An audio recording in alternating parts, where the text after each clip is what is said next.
মুসা আলাইহিস সালাম আল্লাহকে একদিন বলছেন, আল্লাহ আপনার সমস্ত সৃষ্টি সবার রিজিকের কথা, খাদ্য দুনিয়ার প্রয়োজন পূরণের কথা আপনার মনে থাকে? আপনি কেমনে মনে রাখেন?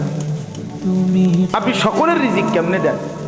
আল্লাহ তাআলা বললেন, মুসা তোমার সামনে একটা বড় পাথর আছে, তোমার হাতে লাঠিটা দিয়ে ওটাতে একটা বাড়ি মারো। তাফসিরে রুহুল মাআনিতে আমি নিজে পড়ছি, আরবি তাফসির। মুসা আলাইহিস সালামকে আল্লাহ বললেন, এই পাথরটার মধ্যে লাঠি দিয়ে আঘাত কর।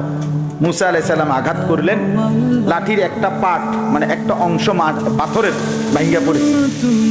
মুসা আলাইহিস সালামকে আল্লাহ আবার বললেন, আবার লাঠি দিয়ে আঘাত কর। আবার বাড়ি দিলেন, পাথরের একটা অংশ আবার ভাঙিয়া পড়েছে।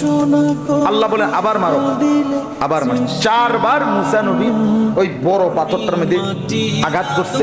4 বারে মোটা মোটা 4টা টুকরা ভাঙিয়া ভাঙিয়া পড়ছে।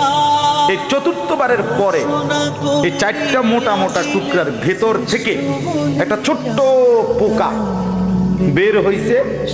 মুসা আলাইহিস সালাম দেখতেছে এটার মুখের মধ্যে একটা ছোট্ট সবুজ একেবারে পিচ্চি পাতা, এটা কুটকুট কুটকুট করে খাইতেছে।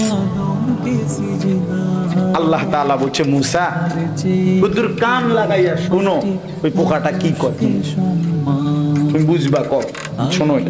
মুসা নবী কান লাগাইয়া শুনতেছে, ওই ছোট্ট পোকাটা যে গভীর পাথরের ভিতরে ছিল, সে বলতেছে, সুবহানা মান ইয়ারানি ওয়ালা ইয়ানসানি, আমার সেই আল্লাহর প্রশংসা করছি যিনি আমাকে সর্বক্ষণ দেখছেন, যিনি আমাকে কখনোই ভোলেন না,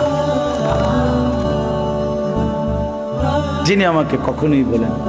আল্লাহ তাআলা বললেন, মুসা তো এবার দেখো এই পাথর উপর দিয়ে ভাবার কোনো সুযোগ নাই, এই পাথরের 4টা স্তর